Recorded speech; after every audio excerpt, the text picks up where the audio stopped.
Excuse me, sir, can I have a minute of your time? I have a proposal that could change your life. The firm voice cut through the morning air as Richard Blackwell, CEO of Blackwell Enterprises, walked toward his black Tesla parked in front of the most expensive cafe in town.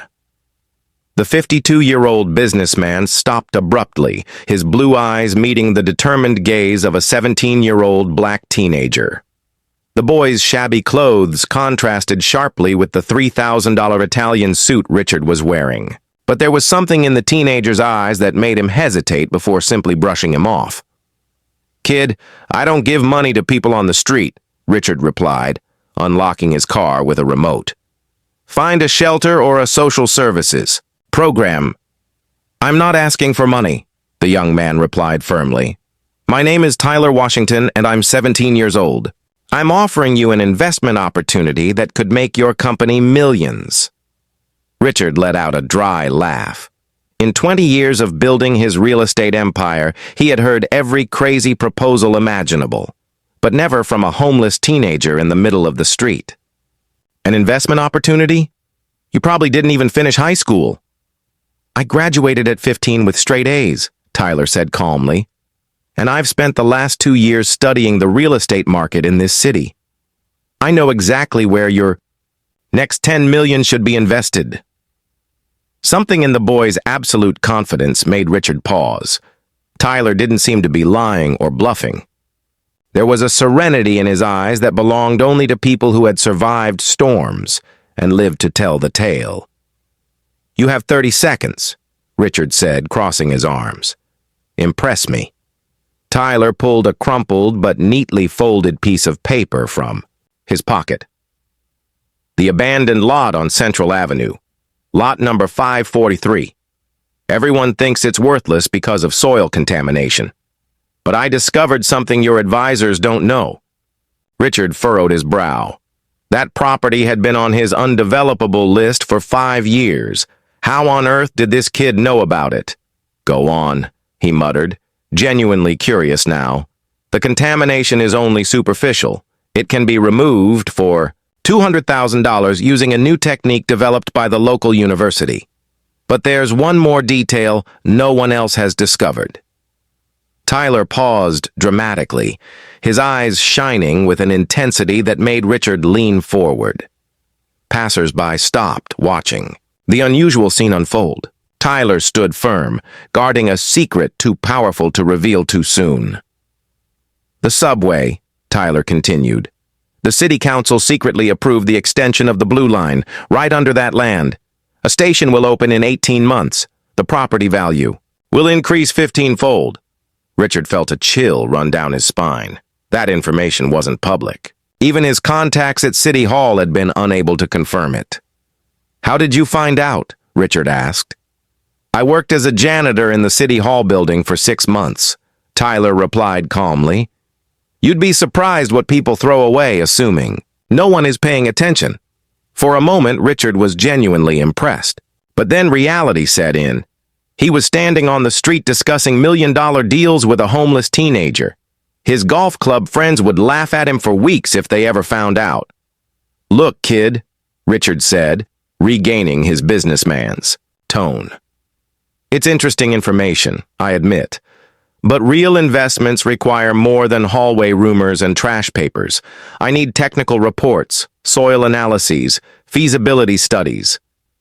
"I have all of that," Tyler interrupted, pulling a battered flash drive from his pocket. 6 months of research, the original contamination documents, the university's decontamination study, and copies of preliminary contracts from the subway construction company. Richard took the flash drive, weighing its insignificant size in his hand. How had this kid, with no resources, managed to gather information that would cost thousands of dollars to obtain? "Tyler Washington," Richard murmured, testing the name. "Where do you live?" The young man hesitated for only a fraction of a second, but Richard caught it.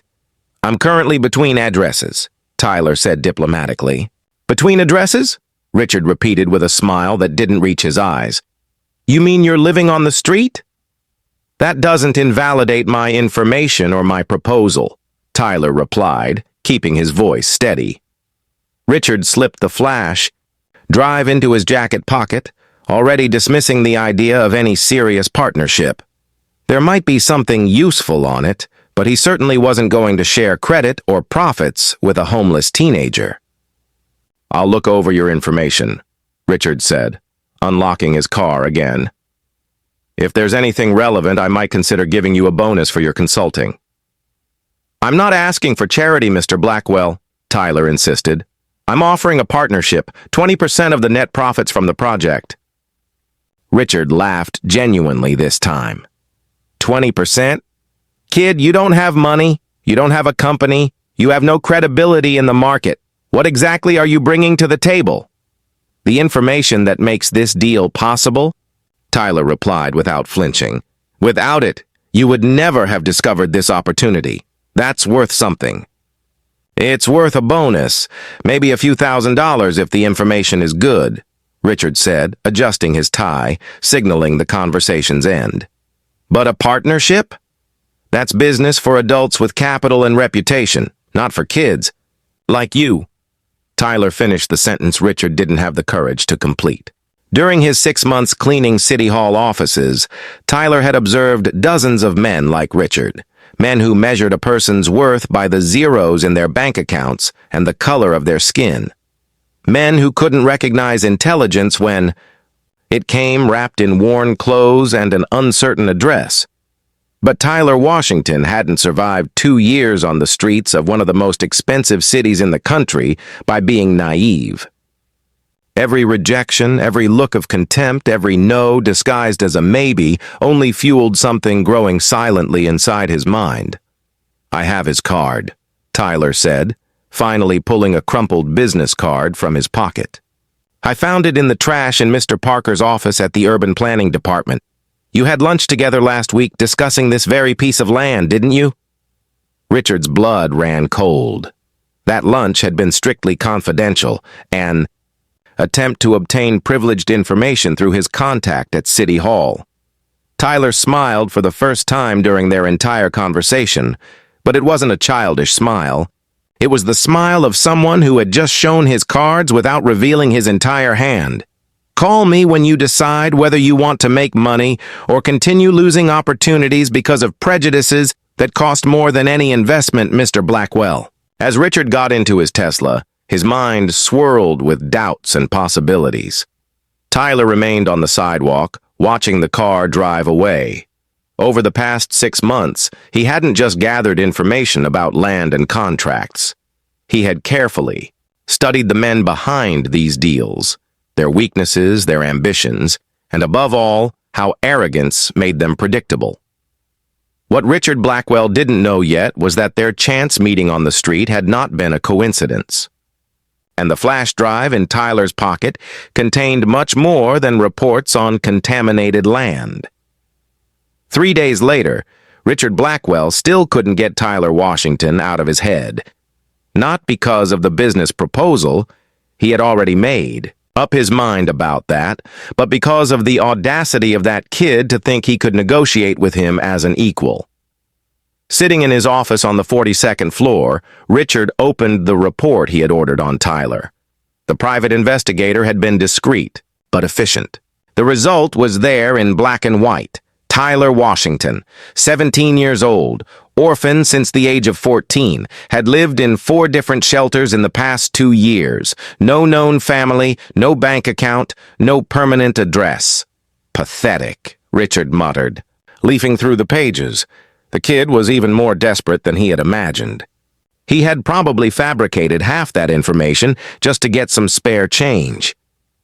But there was something odd about the report. Despite his precarious situation, Tyler had actually finished high school with exceptional grades. And according to City Hall records, he had indeed worked as a cleaning assistant for 6 months, until he was fired for insubordination just a week before approaching Richard. Richard picked up the phone and dialed James Parker, his contact at City Hall. "Jim, I need some information. That kid who worked there as a janitor, Tyler Washington, why did you fire him?" On the other end of the line, there was a pause. Oh, him. Too smart for his own good. He kept asking questions about projects, trying to read documents that weren't his business. In the end, security caught him photographing architectural plans in my office. Photographing plans? Richard asked. Yeah. He said it was just academic curiosity, but you know how it is. People like him are always looking for a way to take advantage. I fired him on the spot. Richard hung up with a smile. So that was it. Tyler had stolen the information and was now trying to sell it as if it were the result of legitimate research, even more predictable than he had imagined. What Richard didn't know was that at that very moment, Tyler was sitting in the State University library, surrounded by stacks of books on business law and urban economics. He wasn't alone. The copies of the contracts arrived today, said Professor Elena Vasquez, an economics professor with whom Tyler had built an unusual partnership over the past 6 months. Your analysis of the economic impact of the new subway line is mathematically flawless. Tyler nodded gratefully. He had met Professor Elena during one of her late nights at the library. She often stayed grading papers and had noticed the young man who showed up religiously every night, studying alone with borrowed books. And the documents I got from City Hall? Tyler asked. Authentic and devastating? Elena replied, adjusting her glasses. If Richard Blackwell really had lunch with Parker to discuss that specific piece of land using privileged information, that constitutes insider trading. The fine could be as high as $50 million. Tyler had met Elena 3 months after starting work at City Hall. She was researching corruption in public tenders, and he had offered to help, at first just to have someone to talk to about his findings. Gradually, she realized that Tyler wasn't just smart. He had a rare ability to connect seemingly unrelated pieces of information. But are you sure you want to do this? Elena asked for the 10th time. Blackwell isn't just rich. He has connections that could destroy your life. Professor Elena, Tyler replied calmly. My life was destroyed a long time ago. The difference is that now I have the tools to rebuild it. Over the past 6 months, Tyler hadn't just been gathering information about land and contracts. He had systematically studied Richard Blackwell, his businesses, his political connections, his weaknesses. He had discovered that the businessman had built his fortune through a network of insider information and bribery disguised as consulting. More importantly, Tyler had discovered that Richard was already being quietly investigated by the Securities and Exchange Commission for possible market manipulation.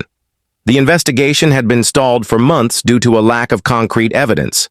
Are the recordings you made at City Hall legal? Elena asked. Tyler smiled for the first time in days.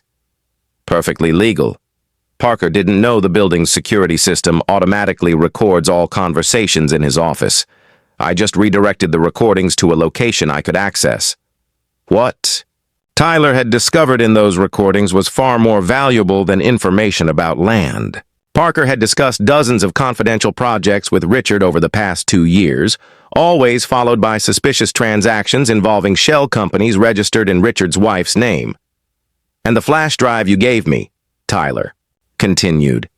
It contains exactly what I promised, information about the land and the subway, but it also contains something he doesn't know is there. Tyler opened his laptop and revealed hidden files. Tracking software.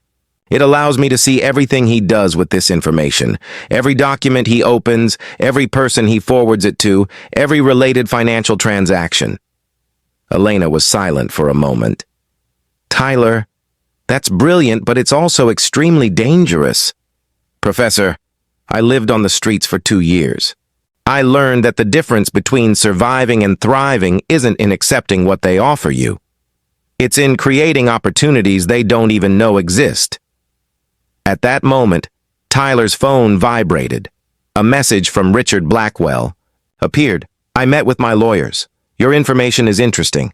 I'm preparing an offer of $5,000 for your consulting services. Accept, and we'll consider the matter closed. Tyler showed the message to Elena. 5,000? She whispered. For information worth millions? He's not offering $5,000 for the information, Tyler corrected her.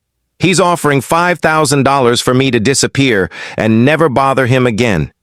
He thinks that because I'm poor and black, I'll take crumbs and be grateful. Tyler typed a reply. Mr. Blackwell, I'm not interested in charity. My original offer still stands. 20% of the profits or no deal. Richard's response came in less than 2 minutes. Kid, you clearly don't understand how the real world works. This is my final offer. Take it or find another fool for your business fantasies. Elena watched Tyler's face as he read the message. What are you going to do now? Tyler slowly closed his laptop. For months, he had studied men like Richard Blackwell, how he treated employees, partners, anyone he considered inferior. Arrogance was always his Achilles heel. I'm going to give him exactly what he's asking for, Tyler replied. A lesson in how the real world works. What Richard Blackwell didn't know was that his investigation into Tyler had already triggered automatic alerts on systems the young man had carefully set up. Every move Richard made was being monitored, every phone call tracked, every financial document copied to secure servers, and in 48 hours, Richard would discover that underestimating Tyler Washington would be the costliest mistake of his career. Tyler hadn't just built a case against him. He had built a trap so sophisticated that Richard wouldn't realize he was walking straight into it until it was too late to escape. That night, as Tyler put his books away in the library, he looked out the window at the city lights that had rejected him for so long. Tomorrow, he would begin the final phase of a plan that would not only transform his life, but prove that intelligence and determination always trump privilege and prejudice, even when wrapped in plain clothes and an uncertain address.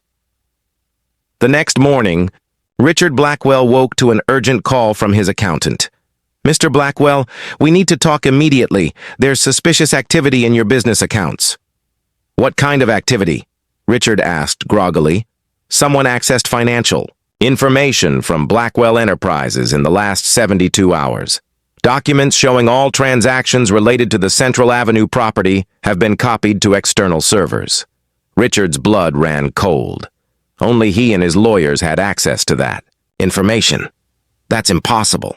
Our systems are protected by Mr. Blackwell, the accountant interrupted, his voice tense. The copies were made using the flash drive you plugged into your computer on Monday. Richard rushed to his office. The flash drive Tyler had given him was still plugged into his computer.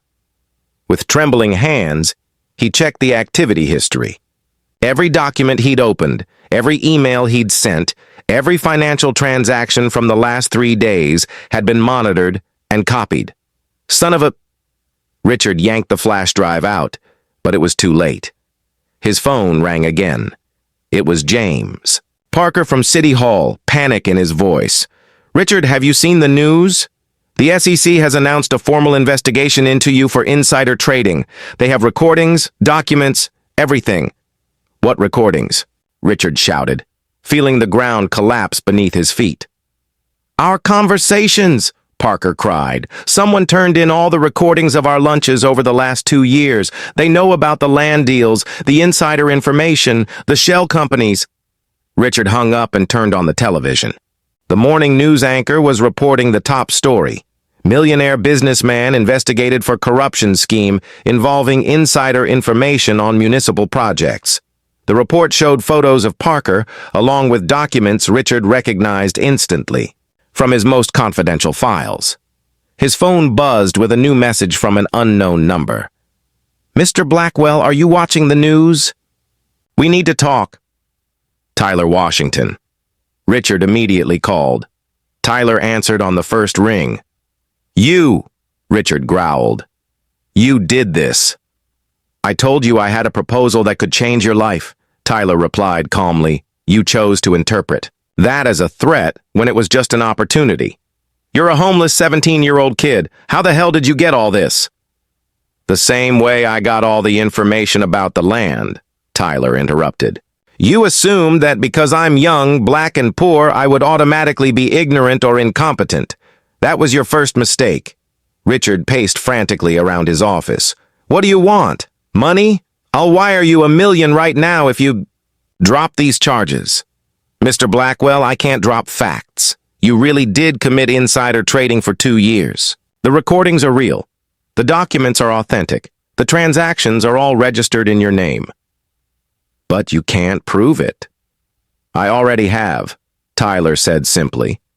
Everything was handed over to the Securities and Exchange Commission last night. They've already frozen your business accounts and are preparing search and seizure warrants. At that moment, Richard heard sirens approaching the building. He ran to the window and saw 3 federal police cars pulling up in front. How did you know they were coming? He asked, his voice breaking. Because I called them, Tyler replied. Oh, and Mr. Blackwell, that investigation you ordered on me. The investigator you hired works part-time for Professor Elena Vasquez at the university.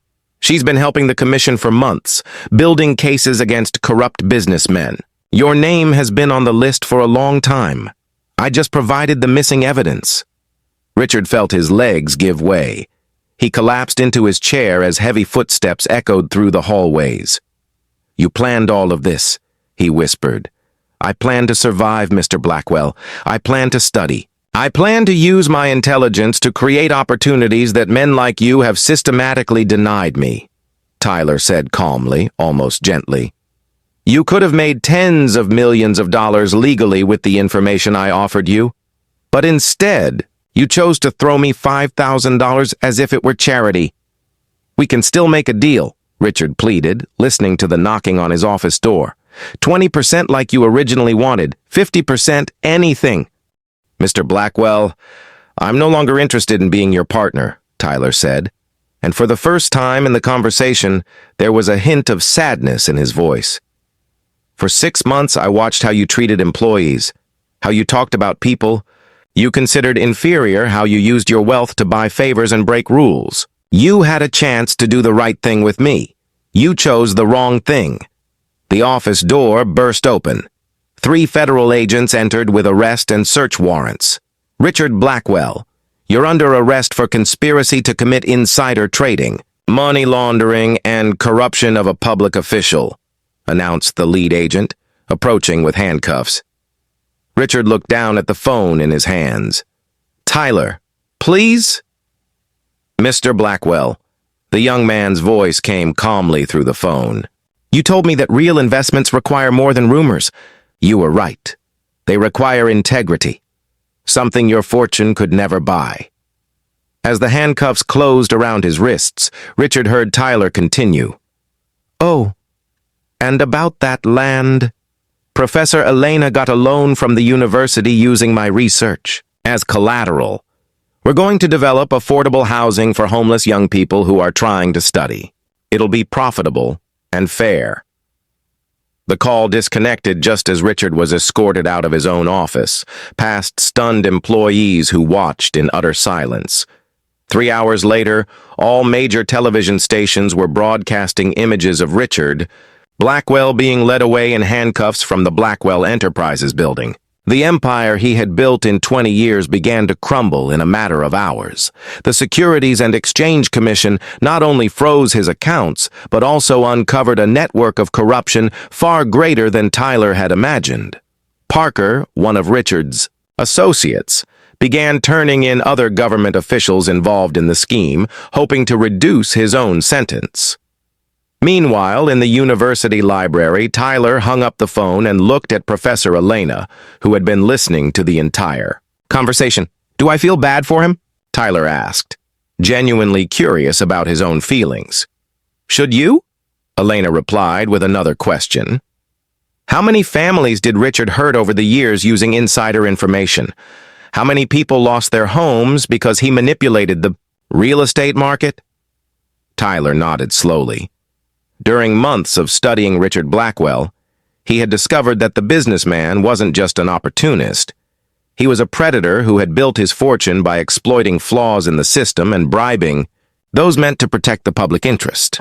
The difference, Tyler said finally, is that I offered him a chance to profit honestly. He chose to treat me like trash and tried to buy me off with crumbs.